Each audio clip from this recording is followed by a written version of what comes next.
حاضر خدمت ہے اس جامع حیثیات شخصیت کا تعارف جس نے ظلمت و گمراہی کے اندھیروں میں بھٹکتے گھرانے میں پرورش پائی، جو عنفوان شباب میں صراط مستقیم سے بہرور ہوا اور مسلک سلف کا پاسباں بن گیا، جس کی علم سے محبت اور حصول علم کا شوق اسے کشاں کشاں لیے پھرا، اور اس کی خوش قسمتی کہ اسے ایسے رہبر اساتذہ ملے جنہوں نے اس کی فطری صلاحیتوں کو تراش خراش کر اسے تابناک ہیرا بنا دیا، جس کے حصول علم کی غرض و غایت جلب منفعت نہ تھی بلکہ قرآن و سنت کی اشاعت اور روز بروز اٹھتے گمراہ کن نظریات کا سدباب تھا، جو خداداد ذہانت و فراست کا مالک ہونے کے سبب بہت جلد علمی منزلیں طے کرتے ہوئے مفتی جماعت کے منصب پر فرش ہو گیا، جو اپنی حق پسندی اور حق گوئی کی بدولت علمی فضیلت کے ساتھ ساتھ دنیاوی عزت و شہرت سے مالا مال ہو گیا،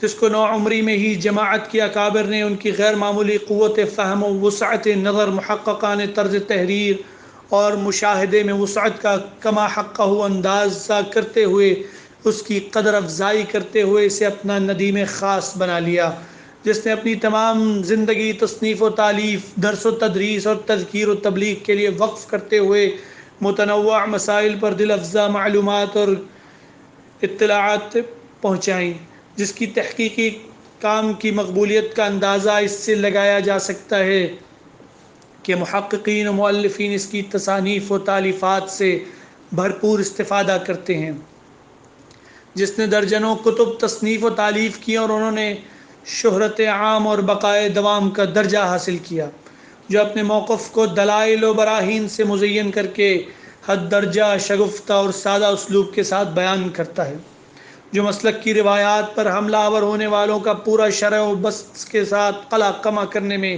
پیش ہوتا ہے، جو بیک وقت خطیب بھی ہے اور محرر بھی، مدرس بھی اور فن مناظر بھی، خلیق و شفیق، خوش وضع و خوش لباس، خوش فہم و خوش اندام اور وجیح شکل و صورت۔ جی ہاں، یہ ہیں ہمارے سلسلہ تعارف علماء میں آج کے مدرس مناظر اسلام حضرت مولانا مفتی مبشر احمد ربانی حفظہ اللہ۔ آپ 1 اکتوبر 1967 کو ضلع منڈی بہاؤالدین میں پیدا ہوئے۔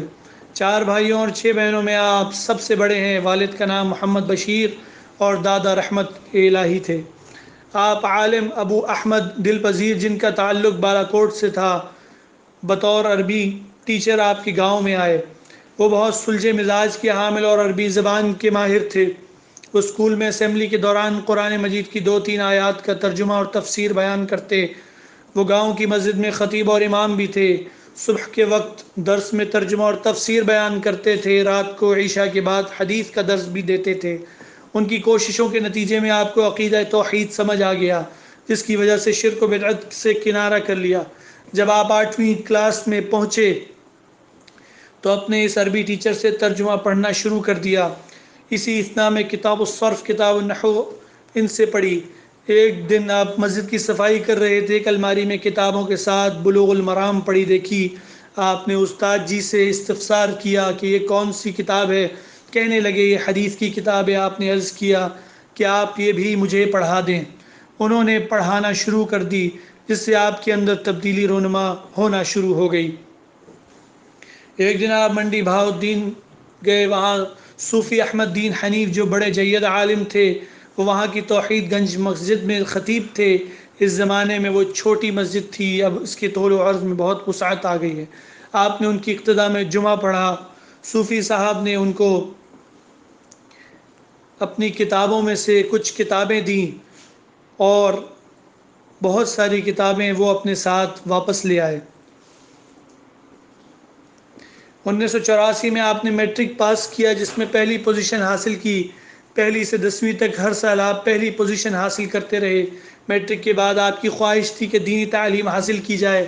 آپ کے ننیال اور والد کی خواہش تھی کہ ہمارے خاندان میں انجینئر نہیں، آپ کے نمبر اچھے ہیں لہذا انجینئر بننا چاہیے۔ والد نے آپ کی سند لی اور سیالکوٹ ٹیکنیکل کالج میں داخلے کے لیے اپلائی کر دیا۔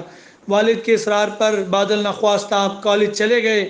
آپ کے ساتھ گاؤں سے ایک لڑکا جس کا نام مرزا عابد تھا، وہ بھی آپ کے ساتھ کالج میں پڑھتا، اور وہ بتاتا کہ آپ صرف حاضری لگاتے ہیں اور باہر نکل جاتے ہیں۔ تو والد صاحب کو جب یہ خبر پہنچی، انہوں نے پوچھا کہ کیا کرنا چاہتے ہو؟ عرض کیا کہ میں مدرسے میں پڑھنا چاہتا ہوں۔ والد نے آپ کے استاد سے بات کی تو انہوں نے کہا میں اس کو کسی مدرسے میں بھیجتا ہوں۔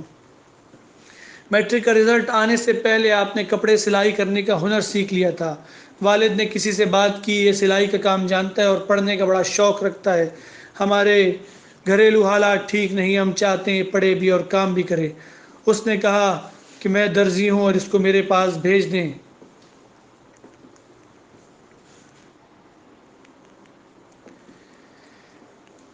1987 میں علامہ احسان الہی ظہیر شہید ہوئے تو اس وقت آپ جامعہ سلفیہ میں زیر تعلیم تھے۔ 2 سال آپ جامعہ سلفیہ میں رہے۔ دوسرے سال کے اختتام پر گاؤں آ گئے۔ وہاں پر بغیر تیاری کے ایف اے کا امتحان دیا اور پاس ہو گئے۔ ایف اے کے بعد آپ جامعہ اثریہ جہلم چلے گئے۔ 4 سال جامعہ اثریہ کے اساتذہ سے اکتساب علم کیا۔ اسی اثناء میں بی اے کا امتحان بھی پاس کیا۔ جامعہ اثریہ میں آپ نے بڑی محنت اور لگن سے پڑھا اور جامعہ میں پہلی پوزیشن حاصل کی۔ 1991 میں 1 سال باقی تھا۔ گھر کی کچھ مجبوریوں کی وجہ سے مدرسہ چھوڑ کر گھر آ گئے۔ ایک روز حافظ سیف اللہ منصور رحمۃ اللہ علیہ اور کئی دیگر ساتھیوں کے ہمراہ آپ کے گاؤں آئے۔ انہوں نے آپ کو اپنے ساتھ لاہور لے جانے کا کہا تو والد کی اجازت کے ساتھ آپ لاہور گئے اور چیمبر لائن روڈ لاہور میں مرکز الدعوہ والارشاد کا دفتر، اس میں آپ نے فتویٰ سیکشن میں فتویٰ نویسی پر کام کرنا شروع کیا۔ وہاں پر صبح 11 بجے کے بعد کام شروع ہوتا تھا۔ اس سے پہلے آپ فارغ تھے۔ آپ نے سوچا کہ کیوں نہ میں اپنا یہ سال مکمل کر لوں۔ چنانچہ آپ چنیان والی مسجد میں چلے گئے۔ وہاں شیخ الحدیث مفتی عبید اللہ عفیف تدریسی خدمات انجام دے رہے تھے۔ مفتی صاحب 8 بجے سے 9 بجے تک بخاری شریف پڑھاتے۔ اسی دوران ان سے بخاری شریف پڑھی۔ مفتی صاحب آپ پر بڑی شفقت فرماتے اور فتویٰ نویسی میں آپ کی رہنمائی بھی فرماتے۔ 1991 میں فتویٰ نویسی کا کام شروع کیا۔ فتاویٰ پر مشتمل کتب کی تعداد 6 ہے، جن میں آپ کی ایک ضخیم کتاب آپ کے مسائل اور ان کا حل بھی شامل ہے۔ یہ کتاب ہندوستان میں ہندی زبان میں چھپ چکی ہے۔ آپ کی تصنیفات و تالیفات کی تعداد 31 ہے۔ بے شمار کتب کے مقدمے اور تقریرات اس پر مستزاد ہیں۔ آپ فن مناظرہ بھی تھے۔ نوعمری سے ہی مناظرہ ذہن رکھتے تھے، اس لیے زمانۂ طالب علمی میں دوسرے مسالک کے علماء سے مختلف مسائل میں بحث کرتے۔ آپ نے بریلوی، دیوبندی اور شیعہ مسلک کے علماء سے متعدد مناظرے کیے، جن میں اللہ تعالیٰ نے آپ کو فتح سے امکنار کیا۔ آپ نے سبزہ زار لاہور میں ایک بہت بڑا دینی ادارہ مرکز الحسن کے نام سے بنایا ہے، جس میں مختلف شعبہ جات میں کام جاری ہے۔ اس ادارے میں بہت بڑی لائبریری بھی موجود ہے۔ مولانا حسن ربانی اس ادارے کے انتظامی اور تعلیمی معاملات کی نگرانی کرتے ہیں۔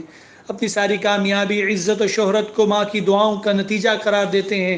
ہماری اللہ تعالیٰ کے حضور صدق دل سے دعا ہے کہ وہ آپ کو صحت و عافیت کے ساتھ تا دیر قائم دائم رکھے، تاکہ آپ کتاب و سنت کا علم بلند کیے رکھیں۔ آمین یا رب العالمین۔